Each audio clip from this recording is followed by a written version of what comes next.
Okay, this is our new Sweetheart Rose Maker program, and it comes so that you can make a small rose, a medium rose, and a large rose.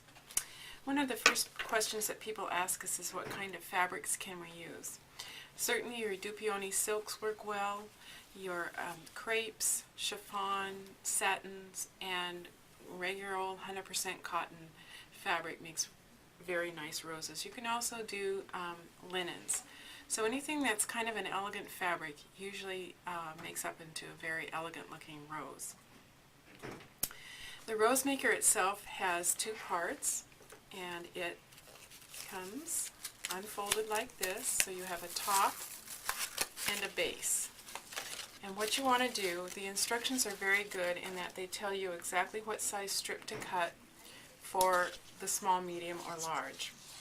Once you get your strip cut, what you want to do is sandwich the fabric in between the base and the top. And the base is underneath with its printing towards the bottom, so this area here, and the top, it has its printing towards you. If you want to make a rose that is going to go on a stem, you want to make sure that your fabric is right side up. If you're going to make a rose that's going to have a finished bottom so that you can put it into a corsage, you're going to want your fabric wrong side up. The important thing is that the base and the top templates match. There's a little butterfly here, and at this point you're going to insert your safety pin, or your straight pin. It's going to go all the way through to the back, matching up with the hole in the back and the front. You have one of these at the beginning where it says start, and you also have one of these points at the end. Again, this one says stop. You're going to put your pin through the butterfly and out the other end. Very important to have it this direction on this end, because if you don't, your pin gets stuck inside the template. So you want to make sure this follows the butterfly. Alright, at the point where it says start, we're going to be folding. This is all pre-folded, so you're just going to follow the folding of the template. You fold it up once, it says start, and this is your seam allowance right here. So at the seam allowance, you're going to have a nice long needle and thread, and I actually use quilting thread. I'm going to be pulling up, I'm making gathering stitches. I'm going to be pulling up on those stitches, and I don't want it, number one, to not be long enough, and I don't want it to break. So in the seam allowance, you're going to start with your knot at the bottom, following the tip here, and you're going to be working running stitches through the seam allowance.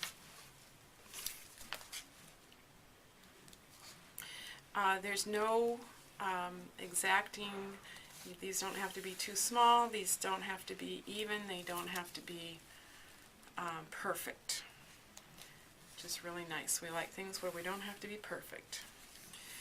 After you come up to the top of the point here, it's time to fold the template again. You're going to fold it back once and forward once.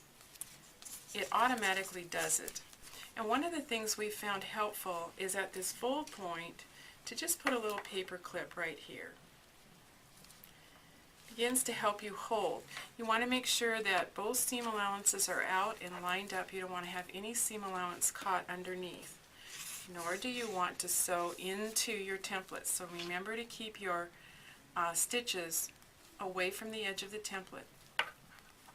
Just work those running stitches right in the seam allowance. And if you'll notice, I every once in a while will, at this corner, will kind of pull it down just to make sure it's snug, one seam allowance to the other. I'm at the point again, it's time to fold one more time. So we go back and then forward.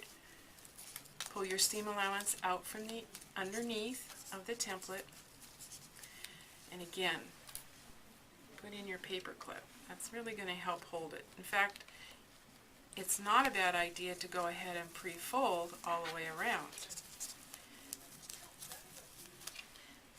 That way, you're ready to sew and you don't have to keep worrying about those seam allowances. This is one of the tricks that we discovered as we started working with this program.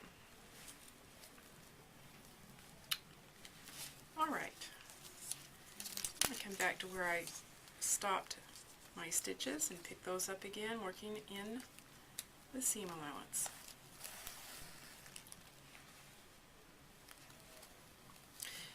You can see where putting those paper clips in helps, so I don't have to continually stop and manipulate this fabric.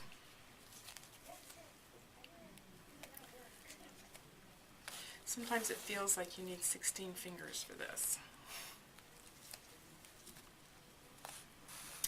Really actually working my way around this hexagon. And if you've ever made a rosette, you know that the seam allowance twists and twists and twists. So what is happening is by using this template, we are automatically twisting our tube.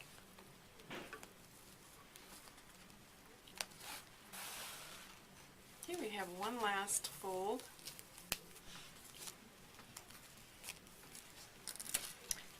That paper clip back on.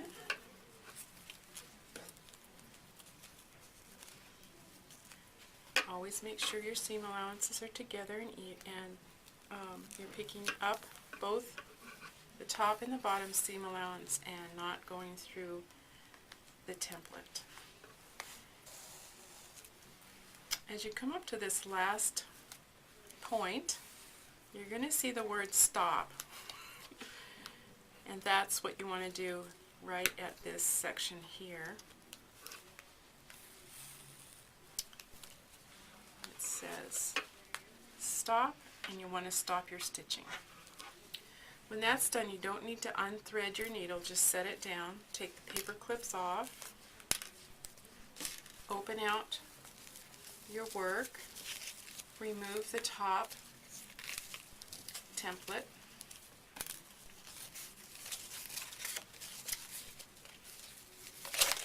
and amazingly enough, the other template is inside. You want to get that template out. We're making a rose that's going to go onto a stem. So we have our right side out.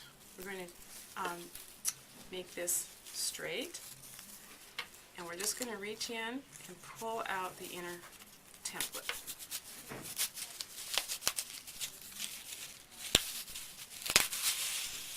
And there you go. Now what you have here is your tube. The last thing that you want to do is stitch this end closed. So we're just going to continue doing our running stitch right through to the point in the seam allowance. When that's done, you want to gently pull up on your stitches, and what you're going to be doing is gathering. And as you're gathering, you're creating the petals for the rose.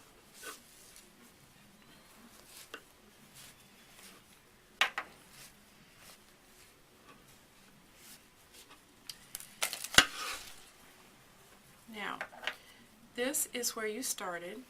You want to smooth that front tip out just a little bit so that it's not really gathered there. And you want to turn the gathering seam so it's all one direction like this. Again, straighten out this edge. And then we have this wonderful high-tech tool, a bobby pin. The bobby pin is inserted in the tip of the rosette, and you'll begin turning. What you want to do excuse me, is to turn so that your turns are lining right up with your seam allowance.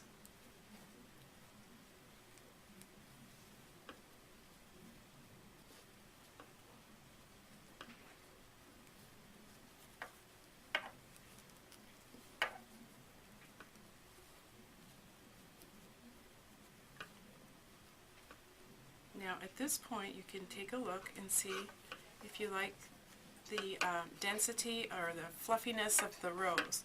If you want it to be tighter, the best thing to do is to stretch out your gathers. So we're going to start rolling, and as we look at the gathers, we're going to make sure they're a little bit further apart.